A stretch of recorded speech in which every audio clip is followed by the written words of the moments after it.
Hello, everybody. We have been saying for years that since Shut Up and Sit Down doesn't have adverts and runs off donations, you guys are our bosses. Why did I write that line? I don't know. Well, good news, boss. We're doing great. Thanks, boss. Yeah, for those of you new to Shut Up and Sit Down, you might not know that the vast majority of this site runs on donations, purely money given by strangers simply because they want it to exist. It's a very similar system to the one employed by Santa Claus. And with these donations, we've been going from strength to strength, we think.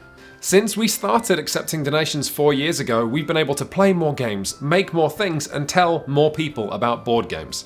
Remember the old episodes that we made when we first started Shut Up and Sit Down?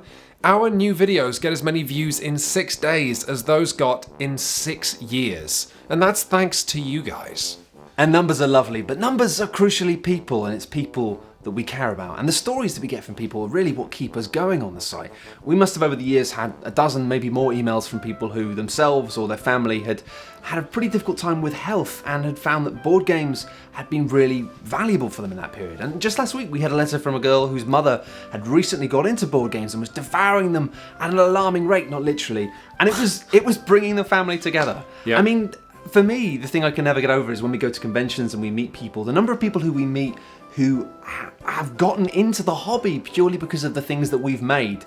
It's confusing and wonderful, and it just continues to blow my mind. You just don't know how to react when you meet the 100th person who says, "I'm here because of you," and you're like, I hope you're having fun. Yeah, like, I'm sorry. Yeah, it's so weird. Anyway, boss, listen. So we appreciate your hands-off management style, but we were wondering because we've been working real hard. Yeah, can we have a raise? Can we have a raise? Just some more money, please, boss. Because I mean, we do.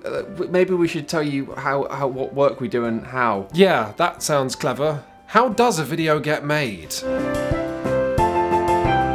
Every week, our team spends time researching new board games, looking for promising games, and then obviously getting them sent to our houses. Sometimes we burn sage to cleanse evil spirits from publishers that might hate us. Obviously, you then have to learn the games and playtest them with friends.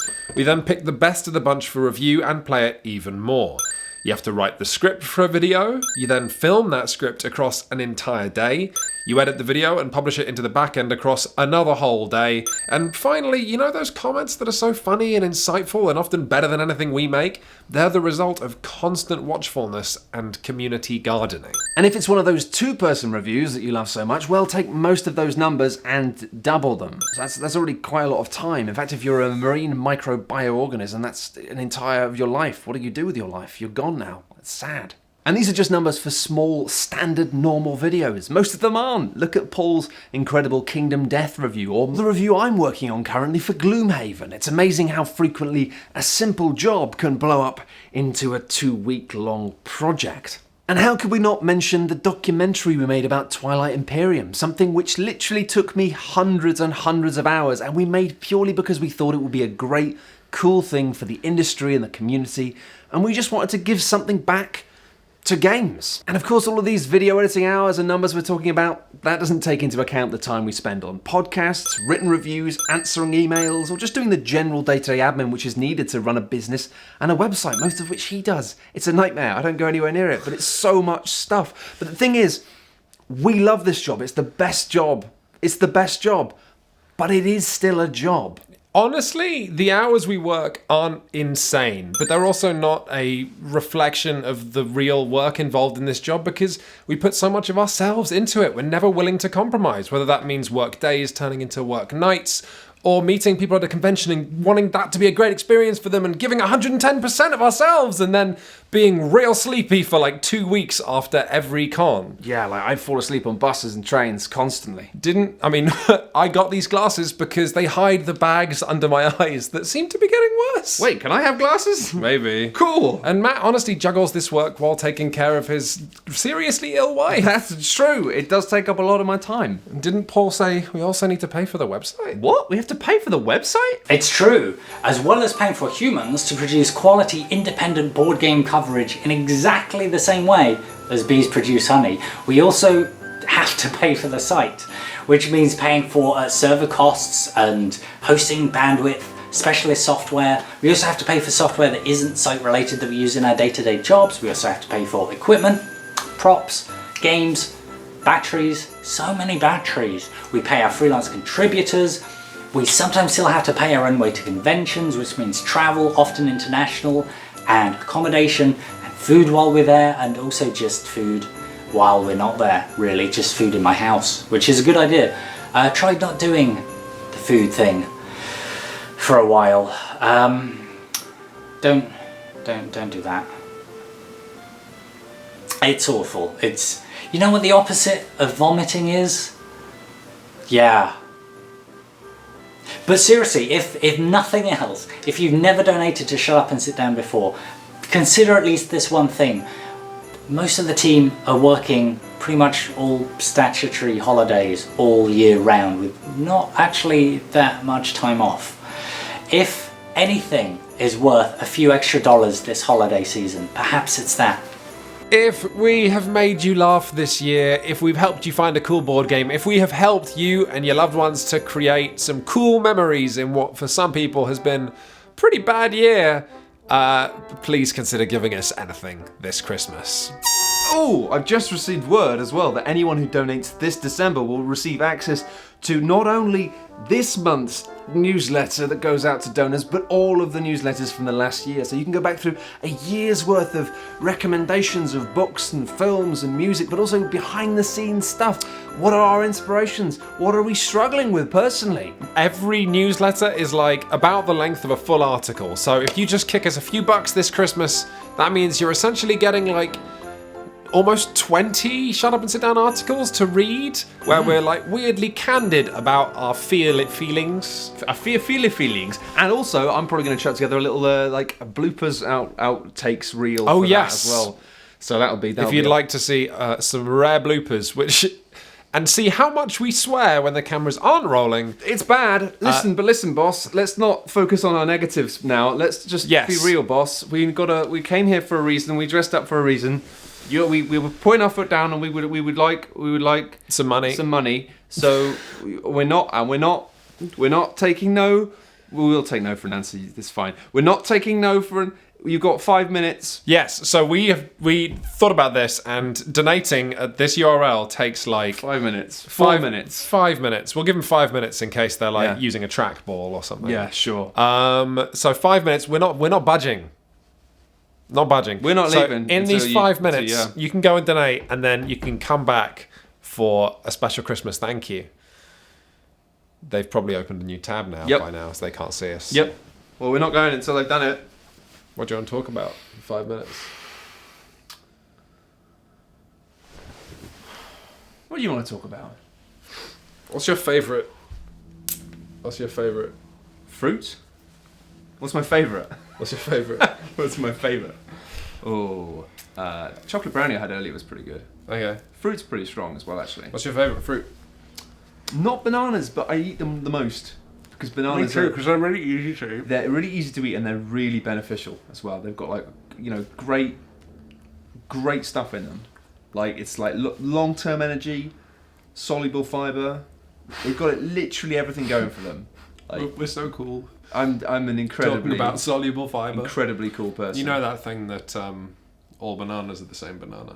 Yeah. Did I tell you about that? About the fact they're all clones? Who told me about that? I'm obsessed with that. The fact that all bananas are clones, and it's why banana flavoured stuff doesn't taste like actually what bananas taste like anymore. Because when you have a banana flavoured milkshake, you think it doesn't taste like bananas? It tastes like what the original banana tasted like. How do milkshakes have access to? Well, it's because when they first made banana flavour, it was based on what bananas used to taste like. But all those bananas got wiped out when they're kind of a disease just tore through them because they were all clones, so there was no defense mechanism. And it means that bananas now, the reason they don't taste as nice as the old bananas used to, and that's also why. What's the reason that tomatoes are losing their flavour? Because tomatoes, when I was a kid. That's a conspiracy. Is it? Yeah, it's a conspiracy.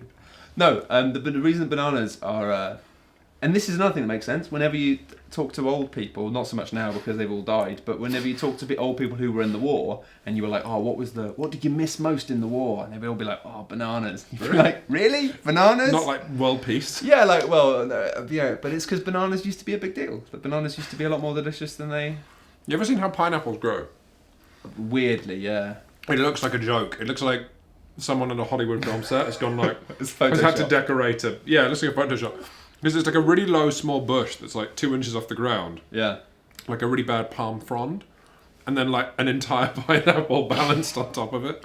I'll show you a picture. Oh man. I'm gonna do some. I think I'm gonna get some courgettes for dinner. I'm gonna make that. Courgettes are not an entire dinner. No, but they are if you get enough of them. Is that I'm gonna make that courgette thing that with the courgette and mozzarella. That's That's so good. Hugh Fernley Whittingstall. 3 yes. ingredients. Although thing. you told me that he doesn't write his own recipes. Did I? No, somebody else. Someone did. Yeah, Hugh Fernley Whittingstall. Oh no, it was Ian's partner. She said. Well, she makes up recipes. Doesn't she? She writes his recipe. No, she Well. doesn't. But yeah, she was saying that like very few chefs actually write their own recipes in the cookbook. Jamie Oliver doesn't. Hugh Fernley Whittingstall doesn't. Ottolenghi does, and Nigel Slater does, which is why their books are like actually good. That makes sense. But that recipe is strong. Yeah, are we going to tell it to the people at home? Yeah, it's basically you. Look at this. Look at this pineapple. That's a joke, isn't it? It's like that is not like if someone did that. It's like someone balanced a pineapple Yeah, on yeah, top of yeah, yeah. pampas grass. Like, that is like what We're into swinging and bananas. Not bananas. Oh, I would show it. Pineapples. I'd hold it up to the camera, but then they might distract themselves from. Yeah, no, hurry up dancing with that, to would it. you? If you haven't done it already, this is just. They have 1 minute. We've got a minute left. Probably most of them have done it by now, which means Right, most of them are looking at this tab. This courgette thing. So there's your picture of the Pineapple. For those of you, this is only for people who've done it. I don't. We're distracting you. Just carry on what you're doing. Yeah, it's basically like you have some cooked pasta, but then you have like some really finely cut courgette, which is called zucchini in America, and then you like really slowly cook it and move it around until You have to cook it for ages at a really it low becomes heat. like an unctuous sauce. Yeah, you use loads of garlic in that recipe. you put and loads of garlic at You the cook end. it really slowly. And then you put it in a dish with the cooked pasta and with parmesan on top and a little bit of cream. I get nervous when I'm cooking veggies for a really long time because sometimes like you cook something for like 45 minutes and it's great. Yeah. And then sometimes you cook for 45 minutes and it like turns into like sort of wet paper. And It's, you're like, it's what all did about, all about temperatures and It's all about placing. temperatures. It's all about temperatures. Vegetables, man. I love them. I love board games. Can't live with them. Can't live without them. I'm really looking forward to our Sidereal Confluence review next year. Sidereal conflict is good. And we got That's it. Thank you so much to those of you who have in the past 5 minutes donated. And jokes aside, if you didn't, it's absolutely fine. We still love you. yeah, as long as you keep watching the site, that's great. But if you did donate, if you are one of our existing donors who's been supporting us for years, thank you so much. And if you're new, hey, you're pretty awesome too, because this is how the internet should work. We've been working for you for years. You throw us some money, and we're going to work for you for another 6 months. This is the last we'll talk about donations. Yeah, you can just enjoy videos. And soon, Gloomhaven. That's a big game. It is, but they can't buy it until like January. January, yeah. That's fine. It's fine. We're 2 weeks ahead of the curve. It means you've got time to think about it, which is, you might need that. But you'll find out in the review. Anyway, goodbye. Thank you so much. Thank Merry you. Christmas and happy holidays. Merry Christmas. Stop singing.